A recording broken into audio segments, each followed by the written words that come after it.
എല്ലാവർക്കും നമസ്കാരം. സച്ചിതം ഫോറുവിൻ്റെ പുതിയൊരു വീഡിയോയിലേക്ക് സ്വാഗതം. കേരളത്തിൽ വയനാട് ജില്ലയുടെ തെക്ക് കിഴക്കേ അറ്റത്ത് സ്ഥിതി ചെയ്യുന്ന ഒരു നഗരമാണ് സുൽത്താൻ ബത്തേരി. പോർച്ചുഗീസ് ഭാഷയിലെ ബത്തേരിയ എന്ന പദത്തിൽ നിന്നാണ് ബത്തേരി എന്ന പേരുണ്ടായത്. മുൻപ് കന്നഡ ഭാഷയിൽ ഹന്നരടു വീതി എന്നറിയപ്പെടുന്ന ഈ സ്ഥലത്താണ് ടിപ്പു സുൽത്താൻ തൻ്റെ ആയുധപുരയായി ഉപയോഗിച്ചിരുന്നത്.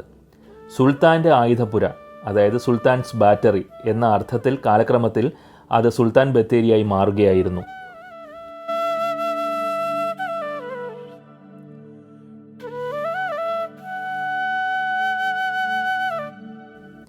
കേരളത്തിലെ പുരാതന കാലത്തെ ജൈനമത സ്വാധീനത്തിന് തെളിവായി കേരളത്തിലെമ്പാടും ചിതറിക്കിടക്കുന്ന പല ജൈന ക്ഷേത്രാവശിഷ്ടങ്ങളുമുണ്ട്. ഇവയിൽ പ്രധാനമാണ് വയനാട് ജില്ലയിലെ ബത്തേരി ജൈനക്ഷേത്രം. 13-ാം നൂറ്റാണ്ടിൽ നിർമ്മിച്ചത് എന്ന് വിശ്വസിക്കപ്പെടുന്ന ഈ ക്ഷേത്രം ഹിന്ദു ക്ഷേത്രമായും വലിയൊരു വാണിജ്യ കേന്ദ്രമായും ഒടുവിൽ ടിപ്പുവിൻ്റെ ആയുധ സൂക്ഷിപ്പ് കേന്ദ്രമായും വർദ്ധിച്ചിട്ടുണ്ട്. 1921 ഭാരത സർക്കാർ ദേശീയ പ്രാധാന്യമുള്ള സ്മാരകമായി പ്രഖ്യാപിച്ച ജൈനക്ഷേത്രം കേന്ദ്ര പുരാവസ്തു വകുപ്പിൻ്റെ സംരക്ഷണയിലാണ്.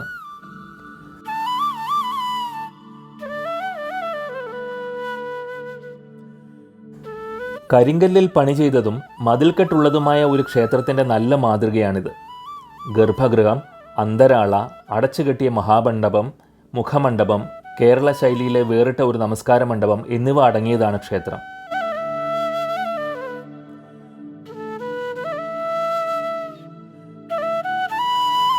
ശ്രീകോവിൽ ചതുരാകൃതിയാണ്. വിഗ്രഹം കാണപ്പെടുന്നില്ല. എന്നാൽ ഗർഭഗൃഹത്തിൻ്റെ ലലാസ്ബിംബത്തിലും അടച്ചുകെട്ടിയ മഹാമണ്ഡപത്തിലും ജൈനരുടെ ദൈവപ്രതിമകളുണ്ട്. ഇവ ചതുരാകൃതിയിലുള്ള ചട്ടക്കൂടിനുള്ളിൽ പത്മാസനത്തിൽ ധ്യാനമുദ്രയോടെ വിരാജിക്കുന്നു. വാതിൽ പാളികൾ വ്യത്യസ്ത ചിത്രങ്ങൾ കൊണ്ട് അലങ്കരിച്ചിരിക്കുന്നു. വാതിൽ പാളികളിലൂടെ അടിഭാഗത്ത് പുഷ്പതോരണം കാണാം. ശ്രീകോവിലിന് പുറത്ത് തൂണുകളോടുകൂടിയ പ്രദക്ഷിണപഥവുമുണ്ട്. അടച്ചുകെട്ടിയ മഹാമണ്ഡപത്തിൽ 2 വരികളായി 4 തൂണുകളുണ്ട്. മഹാമണ്ഡപത്തിന് മുമ്പിലായി മുഖമണ്ഡപം, അതിൽ 2 വരികളായി 6 തൂണുകളുണ്ട്. ചതുരാകൃതിയിലുള്ള തൂണുകളുടെ മധ്യഭാഗം 16 തലങ്ങളായി ചെത്തിയിരിക്കുന്നു. പുഷ്പാകൃതിയിലും സർപ്പബന്ധങ്ങളും ഹാരങ്ങളും വജ്രപ്രതീകങ്ങളും തീർത്ഥങ്കരാകൃതികൾ കൊണ്ടും ഹംസങ്ങൾ കൊണ്ടും അലങ്കരിച്ചിരിക്കുന്നു. പടികൾ ചവിട്ടിയാണ് തൂണുകൾ നിറഞ്ഞ മുഖമണ്ഡപത്തിൽ കയറുന്നത്. അതിൻ്റെ കൈവരികൾ വ്യാളി രൂപങ്ങൾ കൊണ്ട് അലങ്കരിച്ചിരിക്കുന്നു.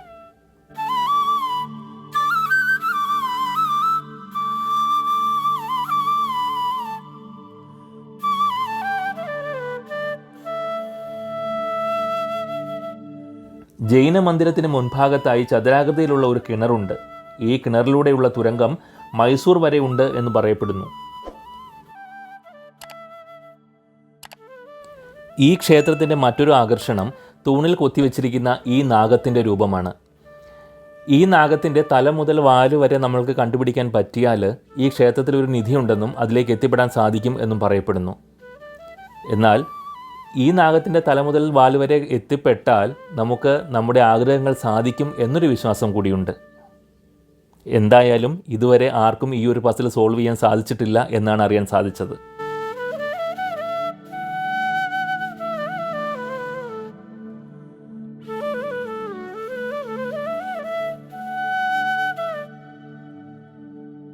ഈ ക്ഷേത്രമല്ലാതെ മറ്റു പല ജൈനമതാവശിഷ്ടങ്ങളും വയനാട്ടിലുണ്ട്.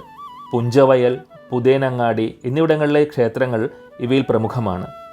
ഈ ക്ഷേത്രങ്ങളുടെ സുന്ദരമായ കുത്തുപണി ചെയ്ത തൂണുകൾ ഭാഗമായി നശിച്ച് ചുറ്റും കാട് പിടിച്ചു കിടക്കുന്ന അവസ്ഥയിലാണ്. ബത്തേരി ജൈനക്ഷേത്രം എന്നറിയപ്പെട്ടിരുന്ന സുൽത്താൻ ബത്തേരി ക്ഷേത്രം 13-ാം നൂറ്റാണ്ടിൽ തമിഴ്നാട്ടിൽ നിന്നും കർണാടകയിൽ നിന്നും കുടിയേറിയ ജൈനരാണ് നിർമ്മിച്ചത്. വിജയനഗര സാമ്രാജ്യത്തിൻ്റെ കാലത്താണ് ഈ ക്ഷേത്രം നിർമ്മിച്ചത്. ക്ഷേത്രം 25 7.5 4 മീറ്റർ ഘടനയാണ്. അതിൽ അലങ്കരിച്ച നിരകളും ശിലാഫലകങ്ങളും മേൽക്കൂരയുമുണ്ട്. 18-ാം നൂറ്റാണ്ടിൽ മൈസൂർ സാമ്രാജ്യത്തിലെ ടിപ്പു സുൽത്താൻ തൻ്റെ ബാറ്ററി സൂക്ഷിക്കുന്നതിനായി, അതായത് വെടിമരുന്ന് സൂക്ഷിക്കുന്നതിനായി ഈ ക്ഷേത്രം ആക്രമിക്കപ്പെടുന്നതുവരെ ഒരു പ്രധാന ജൈന കേന്ദ്രമായിരുന്നു ഇത്. ഈ ക്ഷേത്രം കേരളത്തിലെ ജൈന സർക്യൂട്ടിൻ്റെ ഭാഗമാണ്. ആർക്കിയോളജിക്കൽ സർവേ ഓഫ് ഇന്ത്യയുടെ കീഴിലുള്ള ഒരു സംരക്ഷിത സ്മാരകമാണ് ഇന്ന് ഈ ക്ഷേത്രം.